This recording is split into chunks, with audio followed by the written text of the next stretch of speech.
What if I told you that in your exam you can solve tricky trigonometric problems without touching a calculator? In today's lesson, I'll show you the exact strategies and identities you need for the additional mathematics syllabus. By the end of this video, you'll see how to handle sine, cosine, and tangent questions quickly and with confidence. No calculators required. Let's get started. So before we dive into solving the actual exam questions, let's take a minute and look at the syllabus document. So this is what is given on your 0606 or 4037 additional mathematics syllabus. 10.1 is all about the six trigonometric functions. What are these six functions? So there is sine x, there is cos x, there's tan x. We all know. But there are reciprocals. What's the reciprocal of sine? That is cosecant x, right? And then we have cos reciprocal, which is secant x, and then tan's reciprocal, which is cot x, right? And then 10.2 says about amplitude and period. So what's the amplitude? Like if you're familiar with sketching the sine or cos or tan waves. So tan doesn't have an amplitude because it's limitless, like it goes above and below, like positive and negative infinity. But look at the standard sine or cos wave. So they have an amplitude, like from the mean position, they oscillate within 1 and -1. So its amplitude is +1. It goes max 1 up and 1 down about its principal axis. Okay, period is like length of one cycle. So sine, cos, tan, like sine's period is a 2 pi or a 360, cos period is a 2 pi, tan's period is a pi or 180. So just giving a quick flashback of whatever you've studied in your lessons. Okay, so 10.3 is about the graphs of what type, like a sine bx plus c, a cos bx plus c, and a tan bx plus c. Make sure you know each of these. A is the amplitude, B is the change in the period, C is the vertical shift or like a translation up and down, right? Next comes 10.4, which shows you the identities, which will be given on the front page. All of these are given on the front page, but unfortunately, this one is not there, but very handy, works all the time. Tan A is going to be sine A divide cos A. You get my point? Like this is used, and similarly, you can use the reciprocal idea like cot A can also be written as like cos A over a sine A. So I want you guys to just save this somewhere. Don't take it easy. This is very important, crucial for solving exam questions. 10.5 says all about using the cast diagram or whatever way you want to learn it. What's the quadrant method of solving equations? So it's like ASTC.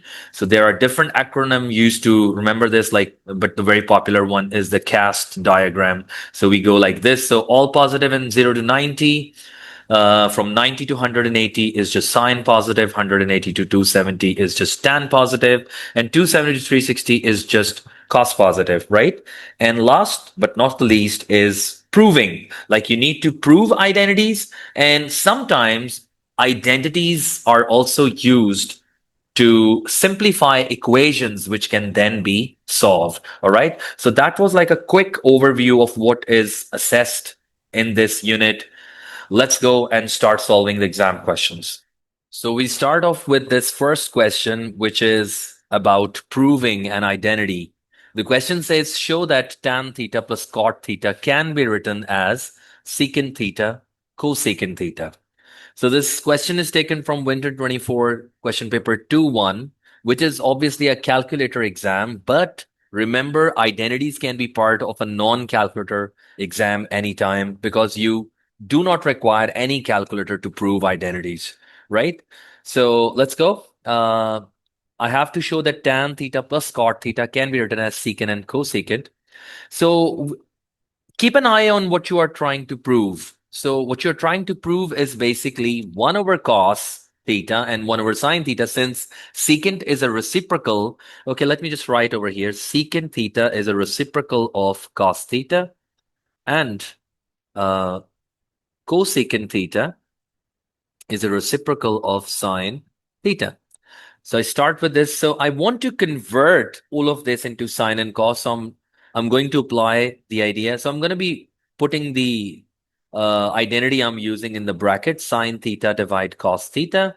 And similarly, cot is a reciprocal. I can either write it as cot or I can write it as cos theta divide a sine theta, right?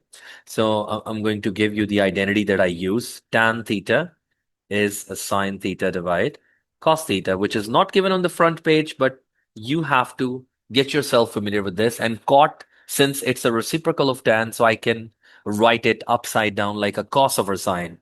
Okay, let's express this as a single denominator. So this will become cos theta and sine theta. So, like if you make your denominator same, you can time this thing with a sine theta and sine theta, which is like taking LCM or writing two fractions as a single fraction. So I'm going to time this with a cos theta and a cos theta, divide that as well, right? So this will end up sine squared theta plus a cos squared theta, right? So if you know this result, sine squared theta plus cos squared theta equals to 1, you know that my numerator is now just 1 over a cos theta and a sine theta. So what do we know about the reciprocals? 1 over cos can be written now as secant theta, and 1 over sine can be written as a cosecant theta. And hence, this is proved. Now, this problem is actually taken from a non-calculator exam. This is Summer 25 question paper 1-1 and question 10 on that exam. So let's see the A part. Given that theta is between 0 and pi by 2, show that sine theta over square root of a cosecant squared minus 1 plus a 1 over square root of 1 plus tan squared can be written as a secant theta. So this is again an identity. So you need to show, let's take the first part, sine theta and divided by square root of cosecant squared theta minus 1 plus 1 over a square root of 1 plus tan squared theta. So I need to show that this ends up secant theta. So I need to, let's start with simplifying the denominators. So we have some essential results. Let me just show you what are the main results given. So I know that 1 plus cot squared theta can be written as cosecant squared theta. You can write since. And also, 1 plus tan squared theta can directly be written as secant squared theta. So let's substitute these into this expression. So this will become sine theta over. Now look at this. This has a direct value of cot squared theta. Okay? Plus, and this will be 1 over a secant squared theta, right? Okay, so this can now be written as sine theta over a cos theta. So none of the values will be minus, since you might be thinking why a plus and a minus can be there when you unlock a square root, but 0 to 90, every ratio is positive, right? Over 1 over a secant theta. Oh, my bad. This is a cot theta. Okay, so now what to do? Let's further simplify this, and I can now write it as sine theta, tan theta, and plus a cos theta. Okay. So let's see, what do we get? Sine squared theta over a cos theta. Why did this happen? Because tan theta is a sine over cos. So the sine and the sine becomes a sine squared. Now you can just time and divide, like make it a single denominator. This will become sine squared theta plus cos squared theta over a cos theta. So this becomes a 1 over a cos theta, and hence I can write it as a secant theta, right? There are different approaches to proving identities. Like if you go to the mark schemes, you'll see like there are different approaches, alternate workings given. But right now, I'm just solving the way I'm thinking about it, right?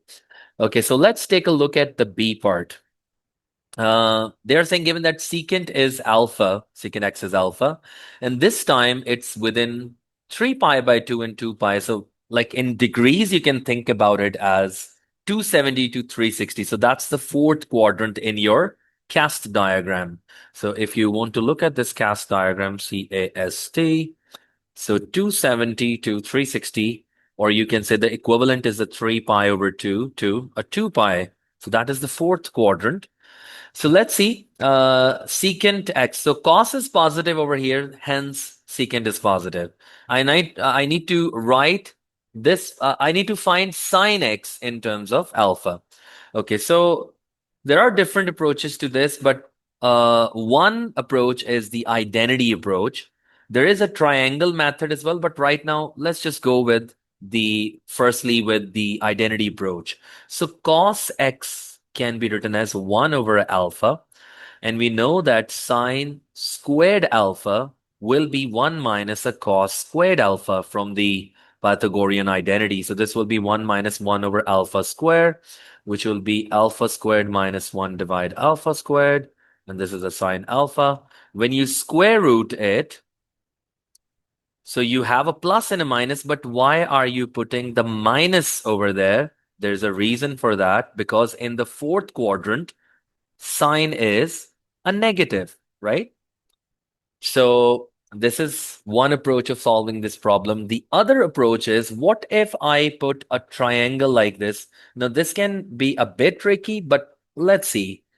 I put a triangle like this over here, and I can put, since we know that cos x is 1 over, cos is the adjacent over hypotenuse. So this will be 1 and this will be alpha. Now, take a zoom image of this triangle. Like if I complete this triangle, like I find the remaining terms. So this will be 1, this will be alpha. By Pythagoras theorem, I can do alpha squared minus 1 square root to be this height. Square root alpha squared minus 1. I hope you're getting my point. I'm just using Pythagoras theorem to get the height or the perpendicular, or you can say the opposite, right? So now we know from SOHCAHTOA that sine alpha will be, because this is the sine x. Sine x will be, this is angle x, the opposite over hypotenuse. So this becomes alpha squared minus 1 over alpha. But still, again, you need to consider from your cast diagram that sine in this interval, a 270 to 360 or a 3 pi by 2 to 2 pi, is always negative. So you put a minus sign over there, and hence this will be your answer. We now look at this question, which is from March 25, question paper 1-2, which is the actual non-calculator exam. And this is question 6 on that exam. Given tan theta is root 5 over 5, and theta is between 180 and 360. First part, we need to find the value of cos theta. How do we find the value of cos theta given tan theta? So for this, first, make your cast diagram. So this is CAST. The angular domain is given 180 to 360. And this is a 270 over here. What do you think? So where should we make our triangle? Since tan theta is given a positive value, so you need to put your triangle in the third quadrant, since tan is positive in this quadrant. Put a 90, this is root 5, and this is a 5, and this is theta. Now, we apply Pythagoras theorem to get the hypotenuse. So hypotenuse is going to be 5 plus 25 square root, which is a square root 30. So it cannot be further simplified. I can put my value square root 30 over here. So this way, cos theta can be written as 5 over a root 30. Which cannot be simplified further. I mean, I can rationalize this, but let's write it like, learn this technique, 25 over a root 30. And I can write it 5 over a 6 root. So know your third, guys. But there's one incidency mistake, and that is that you need to put the value of cos theta negative. Since in this quadrant only tan is positive, so cos will give a negative value. So both can be given, both can be regarded as correct answer, but I'm just changing some forms because I've seen the third part involves root 5. So keep an eye on the proofs that you're trying to get. Okay. So let's go to the B part. Now, once your triangle is complete, you can easily find sine theta as well. So sine theta will be a root 5 over a root 30, which can be written as a 1 over root 6, right? So, I mean, if you have any problem with surds, you can practice, and I can write them as a single surd. So, root 5 over a 30 can be written as root 1 over a 6 or 1 over root 6. Okay, let's call this the value of. And again, you need to put the minus sign. Remember, in this quadrant, sign is negative as well. So that's the important part and like a really cool part about making the cast diagram. It clearly tells you which quadrant, which trigonometric function is positive or negative, right? Okay, now we move on to the C part. They're saying find the value of secant plus cot. Secant is a 1 over cos theta and cotangent is a 1 over tan theta. So I've got my values. 1 over cos theta can be written as, let's say, a root 6 over a root 5. Reason? Since it's a reciprocal of cos. And for tan theta, we've got the value there, so we can just flip it upside down. And this way, I can easily get this form, root 5 over, let's write it like 5 minus a root 6, which is a required form. Take a look at this thing. This is what was required. And that is your answer. Now, this question I have taken from the specimen paper 2025, question paper 1, and question 3 on that exam, which was a specimen given for the non-calculator exam. So let's take a look at this, like how do you do these sketching questions without the calculator, right?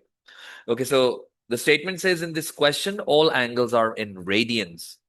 All right, I can see the x-axis in the C part as well. It's all in radians. A part, write down the amplitude of 2 cos x over 3 minus 1. So we know that the coefficient of the trigonometric function is the amplitude. So amplitude, you can just write the answer 2. That's your answer. 1 mark. Okay, B part, write down the period of this graph, the same function. So for the period, there is a trick you need to learn. So put x over 3 equals to 2 pi. Or in case of degrees, you can put it equal to 360. Why 2 pi? Since the actual period of a cosine function is 2 pi. Same is for sine, but for tan graph, the period is going to be pi or 180. So let's swap it and make x the subject. X is going to be 6 pi.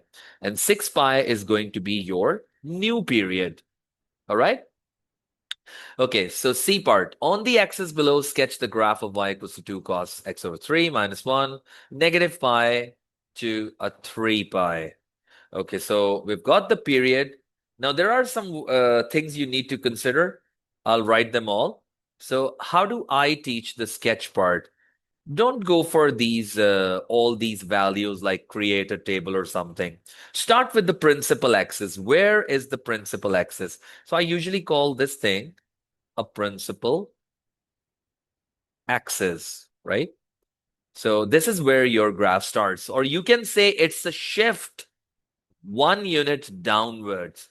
So you can make like an imaginary line here as well, but let's just make like a bold line over here and call this y equals to minus 1. Your cos or sine or tan, this starts from the x-axis, like their principal axis is x-axis, but in this case, it's y equals to a minus 1.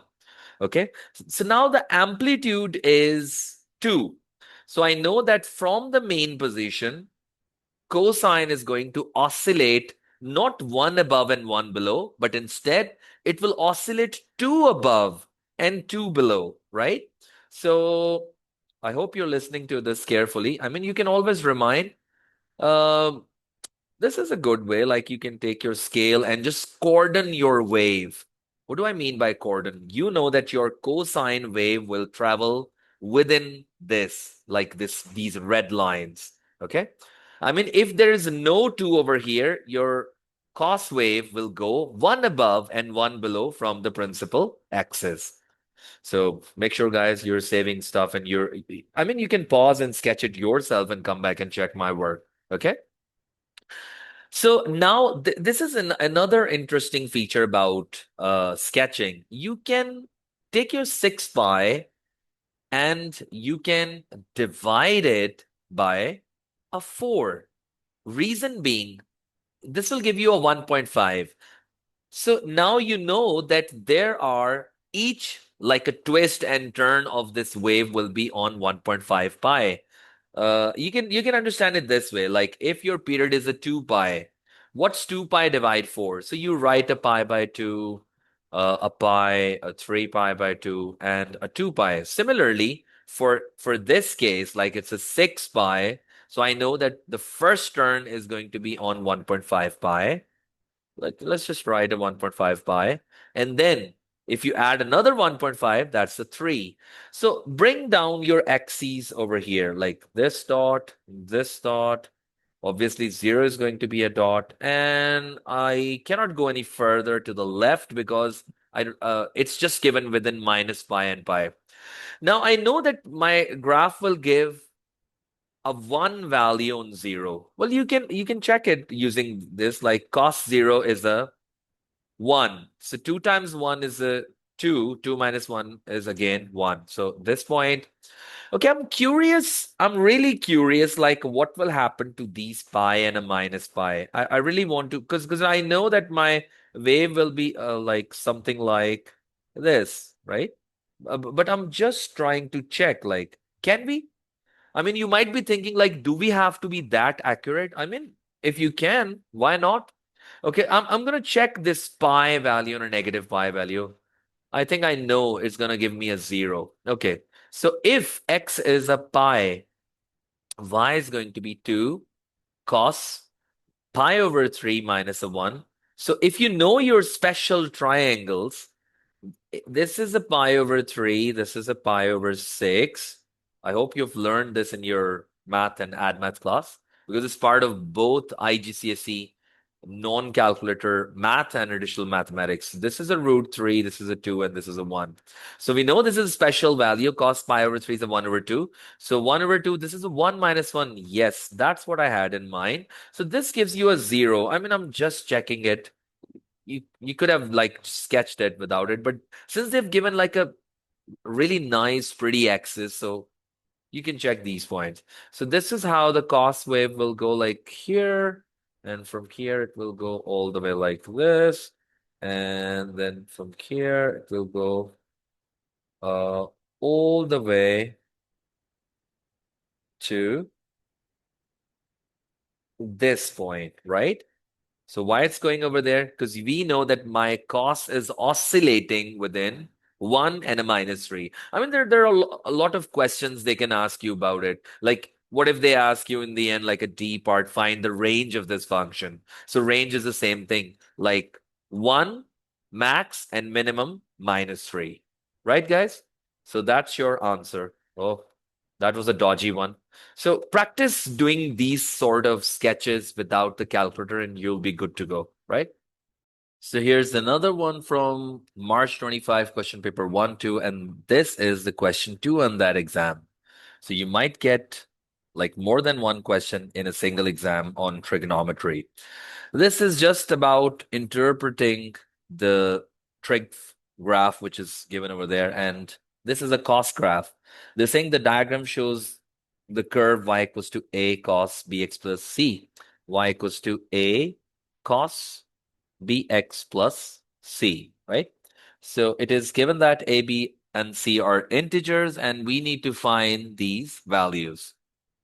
Okay, so what's a good way to start this kind of question? So look at the max. The max is 3, and the minimum is a minus 7. So there is a way you can get this principal axis. It's the average of the maximum and the minimum. Okay, so that's going to be negative 4 divided 2, which is a minus 2. So let's put a line on minus 2, and this will give you an idea what is your principal axis, y equals to minus 2. So guys, we've got c. C is a negative 2, right? I hope you're taking notes on this one. The average of the max and the min. Sometimes the min and the max are not quite clear.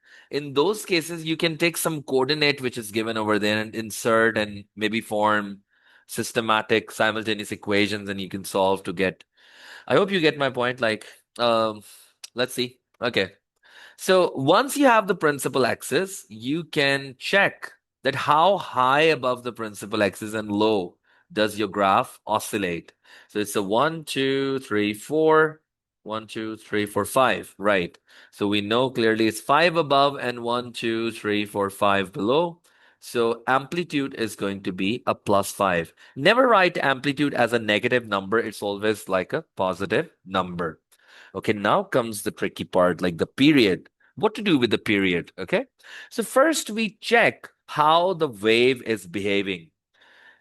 The actual cost graph, if it has no transformations being applied to it, oscillates, like takes one oscillation within 0 and 360. But obviously there is some compression, like a horizontal compression there, like a change in the period, because this is oscillating a 1/2 in 180. How do I know it's a 1/2? Look at this. Like there will be like a complete graph this way, right? So it means in 180, it traveled how much? You can check it this way, like 1.5, right? So it means in 360, it will oscillate thrice. You get it? 180, it oscillates half. So in 360, it will oscillate full. Okay. That's a good way, non-calculator way of understanding this thing. So if it's 3, you can learn this way, that in its frequency is going to be 3, right? Because like this is 120. Keep that in mind. This is 120 because it is completing one cycle in 120, the other one in 240, and the last one in 360. So B3 is frequency is 3. I mean, if they ask you to write the final expression of the function, you can write it this way: 5 cos 3x and minus 2. I hope that makes sense. I mean, if you have any difficulties, queries you want to ask, you can always comment in the link, right? So let's take a look at another problem. This is from Winter 17, question paper 1-3. And the first question on that exam, given that y equals to 2 secant squared theta and x is tan theta minus 5. It's a 2-mark question.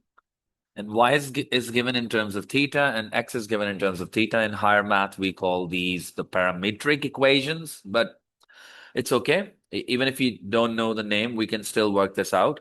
So we need to get rid of theta and just express y in terms of x. Just a 2-mark question. Y can be written also as 2 times 1 plus tan squared theta, right? There's an identity given on the front page of the exam. So you need to learn this one. Okay, so from the second equation, I can write tan theta as x plus 5. So I've got tan theta in the second equation, and there's tan theta in the first one as well. So let's just substitute the value. This is going to be 2 plus 2. Instead of, okay, let's just write tan squared theta first, and now I can substitute the value 2 plus 2. This will be x plus 5 whole squared. And this way, my equation is now y in terms of x. So this is extracted from Winter 19, question paper 2-3, and question 2 on that exam. You might be thinking that this one is from a calculator paper, but you know what? We will try to solve this without the calculator. I mean, this might be one of the potential exam question on your non-calculator exam. You'll see why. Okay, so the first part is just proving an identity. So we take the left-hand side, cosecant x minus cot x over 1 minus cos x, right? And I can write the numerator as 1 over sine x minus, since cot is a reciprocal of tan, so tan is sine over cos. So I'm writing it cos over a sine x, this numerator. And instead of writing the fraction, um, let me just write it like 1 minus cos x. I'm writing the divide sign. It's a very good way. Like You'll see why. Okay. So if I write this expression within the bracket as a single denominator, this will look like 1 minus cos x divide a sin x. And now you can convert the division to multiplication and write it upside down, this expression, right? Now, this 1 minus cos x in the numerator and 1 minus cos x in the denominator will cancel each other out, and you'll be left with a 1 over a sin x. That is equal to cosecant x. Proved, right? That's what we were trying to prove. Now look at the second part. Now we try to solve a trigonometric equation without using a calculator. Let's see how. So they're saying hence solve. So hence means look at the result. This one is exactly identical to this one, this lower. So hence you can write the left-hand side as cosecant x and put it equal to 2. This is the equation that I wish to solve within 180, 0 and 180, right?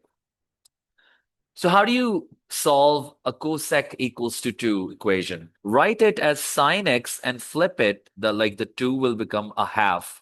Now this, remember, you need to exactly make yourself familiar with these special triangles 30, 60, 90. I have mentioned them before. So this is a root 3, this is a 2, and this is a 1. And I just like to mention here another one, which is very crucial. I know it's not going to be used here, but just writing it. A 45, and a 90, right? These are the special triangles which can help you get the exact values of 30, 60, 45, and their related angles as well. Okay, so if I know that x will be 30 from here, since you can see that the 1/2, look at this, I'm going to be highlighting this like 30, sine is opposite over hypotenuse. So sine 30 is a 1 over 2, okay? So I've got my 30. Now I can make my quadrants, like my cast diagram, CAST, and put the 30 in the first quadrant. And there's another 30 since sine is positive here. So we know that how do you get the actual angles? You calculate them either anti-clockwise or clockwise with the positive x-axis. So I know I can't go clockwise since there is no negative value over here. So I can just write this thing as, this one is 150. So 30 and 150 are the required answers. And now we solve the question 1 from Summer 18 question paper 1-2. It says, given that y equals to 1 plus tan 3x, state the period of y. So I know they say state, so but still there is a trick you can use. Put 3x equals to 180. Why 180 this time and not 360 like in case of sine and cosine? Because tan's period is 180. So this way you will get x equals to 60 degrees, and 60 is your new period. That's your answer. Okay? So the second part, on the axis below, sketch the graph of y equals to 1 plus tan 3x and 0 to 180. And you can see there is the axis printed already. So learn this trick, like if tan's period is 60, so you can always learn it this way, that it's math error. Like the place where tan will be undefined is in the middle of its period, right? So 30 is going to be a math error and 90 is going to be a math error. You might be thinking, how am I doing this? Look, I had the period was 60. So half of 60 is a 30. And like if I put a 30 there, 3 times 30 is a 90, and 90 in any case is a math error for the tan graph. Okay, another giveaway in this question. Why tan 90 to 70 and all these are math errors? So since tan is a ratio of sine over cos, you can remember this way, like wherever cosine is 0, tan will not be defined because it's a fraction of sine over a cos. Okay, another 150 is going to be a math error as well. So guys, make sure you learn the actual tan graph. Actual tan graphs Period is 180, so its math is 90. But this time, the period was 60, so the math is 30, and so on. Like after each 180, you get another math error. Put the line y equals to 1 over here. Let's just put it there. So I know y equals to 1 because there's a shift up, or you can say like translation 1 unit upward, right? The principal axis is now y equals to 1. These are some special values you can mark, like there's a 0 over here, okay, then a 0 here, and a 0 here, and a 0 here, right? So let's sketch the tan graph. It will look like this. So this arrow over here, and it will look like this. These arrow means like it's a never-ending thing, and this, okay? And finally, it will end here, right? Well, that was the sketch, and that is the final question solved. I hope you saw how, with the right identities and some practice, trigonometry without calculator becomes much more manageable, you can say. If you've followed along till the end, give yourself a pat on the back, guys. You've done some really solid math today. Remember, these non-calculator skills are not just for exam, they actually sharpen the way you think about mathematics. Keep practicing, keep challenging yourself. This is Global Math Mentor, over and out.